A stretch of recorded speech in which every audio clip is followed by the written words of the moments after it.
Assalamualaikum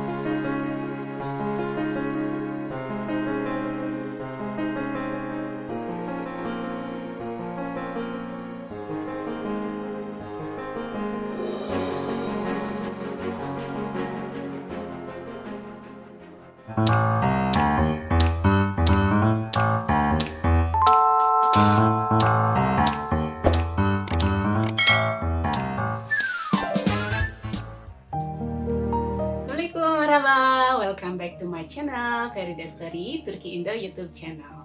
Apa kabarnya hari ini teman-teman semua? Semoga selalu dalam keadaan sehat dan bahagia. Nah teman-teman, masih berkaitan dengan vlog sebelumnya, cerita sebelumnya, kok bisa sih nikah dengan orang Turki? Ini saya mau bikin konten sambungannya, jadi masih bersambung dari yang kemarin. Nah yang belum nonton video yang kemarin, tonton dulu ya, biar tahu ceritanya dan nyambung sama konten kali ini, oke? Nah, sebelum saya lanjut ceritanya, untuk yang belum subscribe dulu ya. Dan klik loncengnya supaya tidak ketinggalan video-video kita lainnya, oke?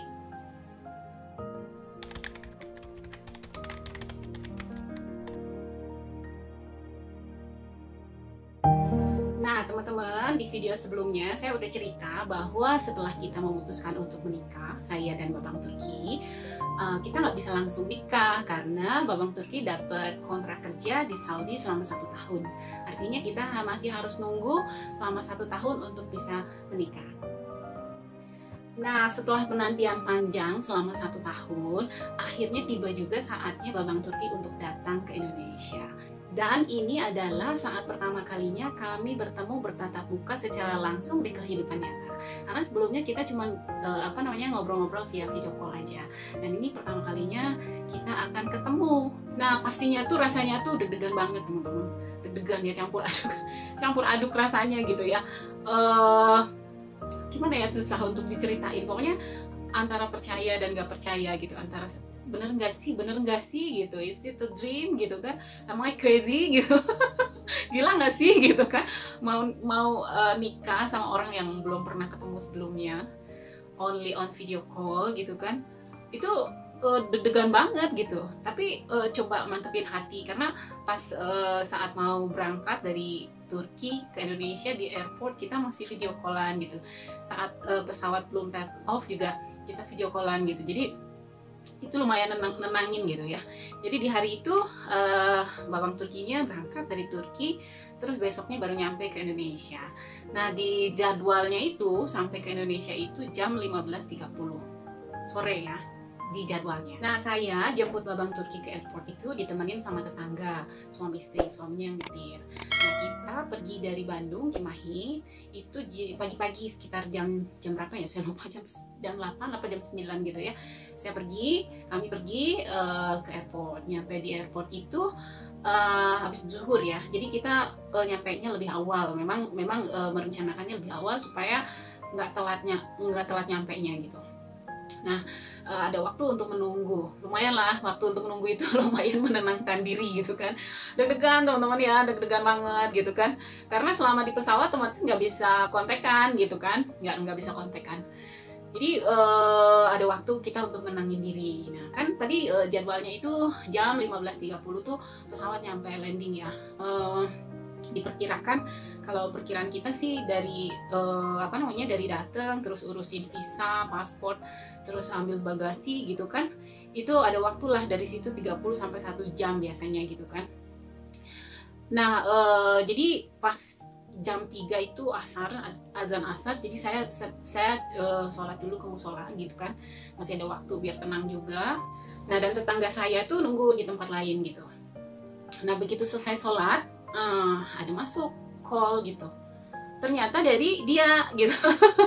Begitu diangkat via WhatsApp ya, telepon via WhatsApp, "Hani, where are you?" katanya gitu kan. Wah udah nyampe, padahal belum jam perkiraan dia nyampe, ternyata datangnya lebih awal gitu kan.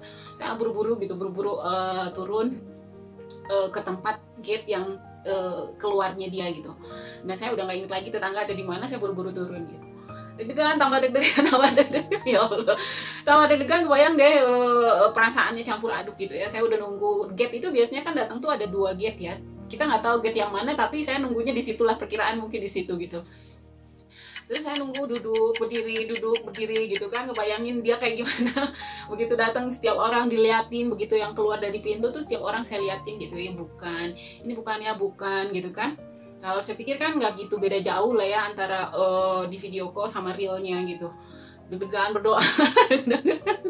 Nah gitu kan, saya liatin lagi gitu, orang tambah banyak keluar gitu, tapi dia belum muncul juga sampai akhirnya pramugarinya udah keluar, terus pilotnya juga udah keluar gitu kan, dia belum muncul juga gitu. Ini ada nggak ya, ada nggak ya gitu kan, udah deg-degan banget. Nah akhirnya dia muncul juga. Jadi dia datang keluar dari pintu, laki-laki bule bawa koper gitu ya, pakai kaos biru ada corak-corak putih gitu. Terus saya berdiri gitu kan, terus dia ngedorong sambil celingukan, ya nyari saya lah ya pastinya. Terus saya berdiri, terus saya dadah-dadahin gitu, dadah-dadahin biar kelihatan. Saya nggak pakai karton tulisan gitu, enggak ya, malu. Kalau pakai tulisan gitu kan malu ya, kelihatan banget gitu kan. Terus dia nyari celingukan, pas lihat saya dada-dada, dia hai gitu. Dia hai gitu. Aduh rasanya tuh udah dentum. Ya Allah, pokoknya deg-degan banget gitu kan. Antara mungkin kalau kelihatan muka sih udah blushing banget ya, merah gitu kan. Ya deg-degan gitu ya, campur aduk semua perasaan gitu kan, ya haru ya segala macam. Terus dia ngedorong cepet-cepet gitu ya, akhirnya kita hadapan-hadapan. Pas ada hadapan, hai katanya gitu, hai how are you, langsung dia peluk gitu kan, langsung dia peluk ya. Terus hai, speechless langsung gitu, nggak tahu harus ngomong apa, cuman hai, terus senyum ketawa lucu, ketawa gimana ya, campur aduk lah pokoknya ya perasaannya gitu. Jadi kita juga yang malu-malu, hai gimana kabarnya gitu, how are you, cuman gitu doang. Terus kita langsung keluar dari situ ya, keluar, terus baru udah di luar baru ingat tetangga gitu di mana.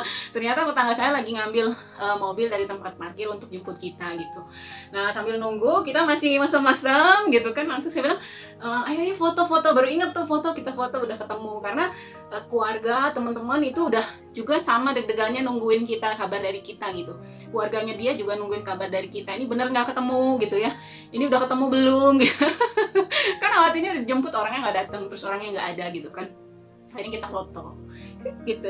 Nah ini dia fotonya pas pertama kali kita berfoto berdua dan pertama kali kita ketemu. Nah ini fotonya.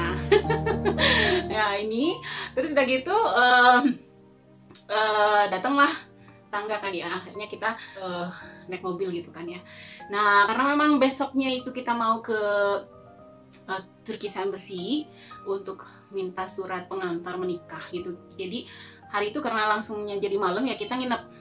Baru besoknya kita ke Turkish Embassy kayak gitu. Nah besoknya jam 9 itu kita udah ada di Turkish Embassy. Terus ternyata kata security-nya belum pada datang, katanya gitu, belum siap untuk terima tamu gitu kan, mungkin terlalu pagi. Jadi kita ada cafe sebelahnya, terus kita minum kopi dulu. Terus habis itu pas udah buka baru kita masuk. Nah masuk, ini pertama kalinya saya masuk Turkish Embassy juga pastinya ya. Terus masuk kantornya, terus ada petugas gitu, orang Turki, suami urus-urus pakai bahasa Turki gitu kan, terus dokumen, terus kita nunggu. Habis itu selesai dokumennya, lembaran suratnya kita udah terima, terus kita bayarnya pakai dolar ya, nggak pakai rupiah, harus pakai dolar. Dan gitu udah selesai, kita langsung balik ke mobil dan langsung kita berangkat dari Jakarta menuju Cimahi, Bandung gitu. Nah ini kita pengen cepet-cepet nyampe gitu kan. Nah pas jam waktunya zuhur, makan siang kita di rest area dulu. Nah setelah makan kan kita ngobrol tuh, setelah makan saya nanya sama tetangga kan, kira-kira ini pada asar kita udah bisa nyampe nggak ke rumah, saya bilang gitu. Kenapa? Kata dia, soalnya kita mau nikah hari ini gitu. Tetangga langsung kaget, menikah hari ini katanya gitu kan, baru datang gitu. Kaget gitu, memang kita nggak kasih tahu sebelumnya ya. Saya bilang emang iya, memang kita rencananya mau habis dari airport tuh mau langsung nikah, saya bilang gitu kan. Kenapa nggak bilang dari tadi, katanya gitu. Kalau misalkan tahu mau nikah hari ini, saya tadi drivingnya buru-buru gitu kan. tadi nyantai-nyantai aja karena kan kirain nyantai katanya gitu. Akhirnya kita cepet-cepet lah kita balik ke mobil, terus lanjutin perjalanan menuju ke pulang gitu ke Cimahi. Nah pas di perjalanan itu ada WhatsApp masuk dari teman saya, teman kantor. Emang saya udah janjiin sama temen tuh, kan dia tuh suka makeup gitu ya, perias gitu kan. Saya janjiin dia, bisa nggak dateng? Saya bilang hari itu tuh saya mau ada acara foto. Saya nggak bilang mau ada acara nikah gitu, cuman saya mau ada acara foto. Saya bilang habis asar, kamu bisa nggak dateng sekitar jam setengah 2, jam 2 gitulah, sebelum asar. Saya bilang gitu kan waktu itu janjiannya.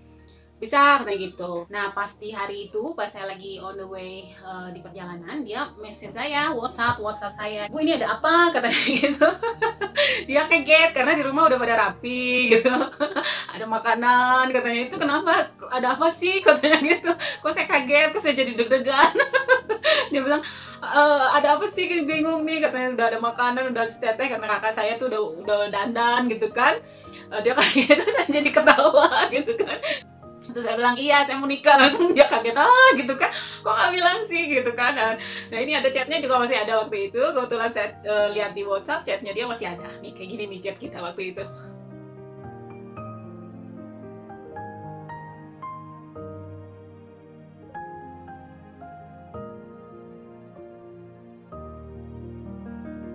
Nah gitu, jadi dia bilang tuh, "Aduh aku deg-degan banget," katanya gitu, kaget gitu kan. Ya memang kami ini memang dari sebelumnya sudah berencana untuk nikah tuh.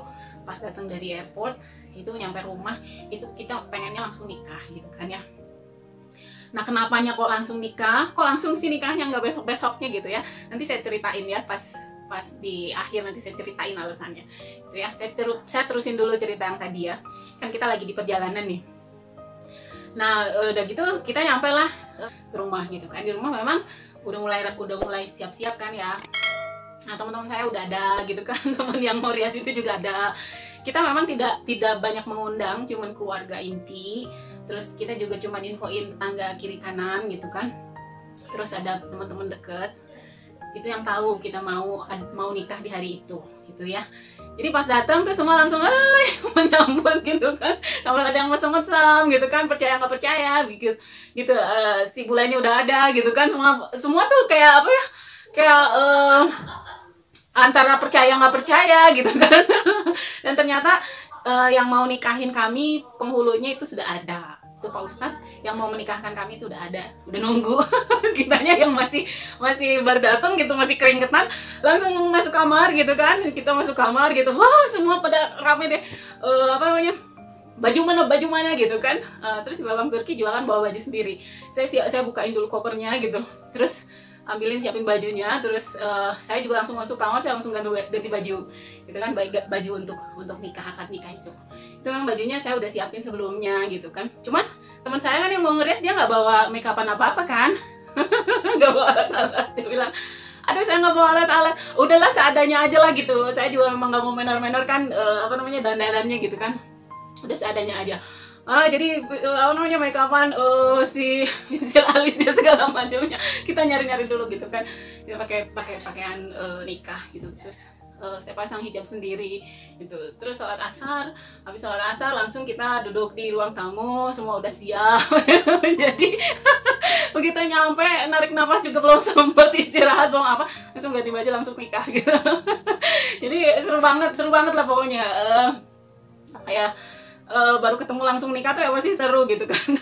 Nah udah gitu duduklah kita akan nikah ya. Nah jadi Masya Allah gitu ya, Masya Allah itu pengalaman yang sungguh luar biasa banget gitu kan ya. Ketemunya apa namanya, via online, terus baru ketemu pertama kali di airport, pertama kalinya kita langsung datang pulang langsung nikah. Jadi ya seru lah, Masya Allah gitu ya. Makanya apa namanya, saya suka terharu kalau cerita-cerita kayak gini karena perjalanannya itu seru gitu ya. Nggak pernah kebayang sebelumnya gitu kan ya. Jadi nah kan cengeng nangis lagi gitu kalau cerita soal ini tuh. Saya suka terharu gitu ya, karena perjalanannya tuh apa ya, luar biasa lah, di luar dugaan saya sebelumnya gitu kan gitu. Nah maaf ya kalau cerita tuh saya memang suka mungkin cengeng. Orangnya memang cengeng mungkin ya. Jadi kalau cerita-cerita yang seperti ini tuh suka bikin saya terharu gitu ya. Nah, ini saya mau kasih lihat prosesi kita waktu kita nikah, akad nikah seperti apa. Nggak divideoin karena memang semuanya juga kan serba apa namanya, bukan tidak dipersiapkan, kita sudah persiapkan, tapi memang kita pengen sesederhana mungkin gitu ya. Nah, ini dia prosesinya, bagaimana kita akad nikah, terus suasananya seperti apa saat kita imam nikah atau akad nikah.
Nah, teman-teman, itu tadi alhamdulillah prosesi kami akad nikah secara agama. Begitu datang itu kita sudah langsung sah, langsung halal gitu ya. Nah, kenapa sih kok cepat-cepat banget gitu nikahnya? Begitu ketemu langsung jreng nikah gitu kan? Banyak alasannya lah ya, banyak alasannya. Intinya sih kita pengen mempercepat ibadah lah ya, kan menikah itu ibadah. Kita pengen mempercepat halalnya gitu kan. Nah, pertimbangannya karena saya ini kan single parent, saya punya anak. Saya sudah tidak ada orang tua, tidak ada ibu, tidak ada bapak gitu kan. Saya hanya tinggal dengan anak. Nah, untuk proses kita daftar menikah itu ke KUA itu perlu waktu, nggak bisa langsung daftar, langsung nikah itu nggak bisa. Jadi di tempat kami itu dari daftar itu harus ada nunggu seminggu sampai 14 hari gitu dapat jadwal untuk nikah. Itu kan tergantung dari banyak sedikitnya orang yang daftar ya, jadi kayak kita nunggu waiting list gitu, mereka nentuin tanggalnya, dan itu nggak bisa dalam waktu dekat begitu datang langsung nikah, itu nggak bisa langsung nikah KUA. Nah, pertimbangannya kan untuk nunggu dari babang Turki datang ke nikah itu kan panjang ya, kalau seminggu 10 hari gitu kan lumayan. Nah, ini kan bingung mau menunggu tinggalnya tuh gimana gitu kan. Gak mungkin tinggal sama saya karena saya single parents, terus nanti takutnya terjadi fitnah gitu kan. Kalau tinggal di tempat kakak saya juga dia nggak akan merasa nyaman gitu. Dan dia itu sewa apartemen untuk tempat dia tinggal gitu selama di Indonesia. Nah, selama tinggal di apartemen itu kan dia sendirian ya, sendirian, orang asing gitu. Pikiran saya kan orang asing, nanti dia makannya gimana gitu kan, pengen kemana-mana gimana dia nggak paham, otomatis kan saya yang harus nemenin gitu. Saya harus siapin makannya dia, saya harus antar dia kemana-mana, terus nanti juga kita urus-urus dokumen untuk nikah barengan juga kan, harus bersama-sama gitu. Kalau kitanya belum nikah itu rasanya nggak nyaman gitu kan, rasanya kemana-mana berdua, terus saya nengokin dia di apartemen juga nggak nyaman ya. Selain memang menghindari fitnah, juga kita ngerasanya nggak tenang aja gitu. Apalagi kan dia bule gitu, udah kelihatan kalau saya jalan sama dia, bule kan udah kelihatan gitu. Saya mengunjungi dia di apartemen kan orang-orang juga pasti lihat gitu kan. Jadi untuk menghindari hal-hal yang kemungkinannya tidak mengenakan gitu kan, makanya kita memilih untuk langsung saja menikah gitu. Minimal sudah menikah secara agama, itu kitanya jadi tenang. Dah kalau kitanya sudah sama-sama halal kan lebih enak gitu kan. Ya ibadah, mempercepat ibadah kan lebih baik gitu kan, lebih halal, lebih cepat halal lebih baik gitu kan, kita kemana-mananya enak. Nah itu pertimbangan kami itu seperti itu. Karena ya intinya ya biar tenang lah. Kalau misalkan memang bisa dipercepat, kenapa sih harus lambat gitu. Kami kan sudah memikirkan semuanya itu sudah sangat matang. Selama menunggu 1 tahun itu, selama dia kontrak kerja itu, kami sudah mempertimbangkannya 100% memantapkan hati. Jadi kalau misalkan memang ada yang bilang kan, gimana kalau rencana nikah kalau dia nggak datang gitu, ya itu walau-walau ya. Tapi kami kan sudah istilahnya kami sudah mantap gitu. Kami sudah mantap, terus adalah kita langsung datang langsung nikah agama gitu kan. Jadi makanya kita tuh begitu datang sudah langsung nikah agama. Baru 10 hari kemudian kami nikah KUA. Jadi setelah itu ya alhamdulillah kita lebih tenang gitu kan. Barengnya saya ke apartemen dia juga lebih enak, bolak-balik, dia ke rumah juga lebih enak gitu. Kita kemana-mana bareng juga lebih enak. Jadi kita sudah nikah secara agama, dan setelah nikah itu kita informasikan ke semua, walaupun ya mohon maaf nggak banyak yang diundang tapi kami langsung infokan bahwa kami sudah menikah gitu ya. Jadi seperti itu gitu. Ya alhamdulillah lah ya, semuanya berjalan dengan lancar gitu. Terima kasih untuk semua teman-teman yang sudah dukung, terutama untuk anak-anak saya, terus untuk keluarga itu kan cengeng lagi. Jadi terima kasih untuk semua pihak yang sudah membantu, yang mungkin nggak bisa saya balas satu persatu gitu ya, tapi terima kasih semuanya gitu. Nah itu teman-teman cerita pertemuan pertama kali dan langsung kita nikah di hari yang sama, saat kita pulang ke rumah gitu kan, yang masih keringetan langsung ijab kabul. Tapi alhamdulillah itu nikmat bener tuh, maksudnya kitanya jadi lebih enak ya, lebih tenang, kemana-mana lebih enak, lebih plong gitu kan ya. Bagaimanapun menikah itu ibadah. Kalau kita sudah niatnya sudah bulat, kalau bisa cepet ya kenapa mesti dilama-lama gitu kan. Itu lebih lebih bikin nyaman lah untuk kitanya gitu kan. Nah teman-teman, insya Allah nanti lain waktu mudah-mudahan ada kesempatannya lagi. Saya masih pengen cerita gimana sih proses mempersiapkan pernikahan dengan orang asing di Indonesia. Itu juga prosesnya juga kan banyak proses tahapan-tahapannya kan untuk nikah itu. Jadi kan saya nikah agama dulu, terus nanti nikah nikah KUA. Itu juga kan persiapannya mungkin ada yang pengen tahu juga gitu kan. Insya Allah mudah-mudahan bisa bermanfaat yang saya ceritakan ini buat teman-teman. Mohon maaf kalau misalkan ada kata-kata yang tidak berkenan. Kalau misalkan cerita ini bisa bermanfaat, ambil yang baiknya dan buang yang tidak baiknya. Mudah-mudahan bisa bermanfaat untuk semua gitu ya teman-teman ya. Nah untuk yang belum subscribe dulu ya gitu, biar tahu cerita selanjutnya. Insya Allah mudah-mudahan Allah kasih kesempatan saya untuk bisa cerita lagi ya. Jangan lupa klik loncengnya supaya tidak ketinggalan notifikasi kalau kita ada video terbaru. Jangan lupa juga untuk like, comment, dan share ya, supaya bisa bermanfaat untuk orang lain. Oke, terima kasih sudah menonton video saya ini. Sampai ketemu di video lainnya. Assalamualaikum warahmatullahi wabarakatuh.